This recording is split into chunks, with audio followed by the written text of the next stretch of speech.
Welcome to డేనర్ properties అండి. ఇప్పుడు మీరు చూస్తున్న ప్రాజెక్ట్ వచ్చేసి అల్కాపూర్ టౌన్షిప్లో ఉంది, నియర్ మణికొండ.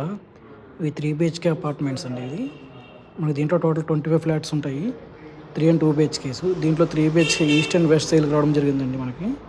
ఇప్పుడు మీరు చూసిన ప్రాపర్టీ వచ్చేసి వెస్ట్ ఫేసింగ్ 1630 SFT అండి. 3rd and 4th floor availability ఉంది మనకి. మీకు ఫర్దర్ డీటెయిల్స్ కోసం డిస్ప్లే అవుతున్న నెంబర్ని కాంటాక్ట్ చేయండి.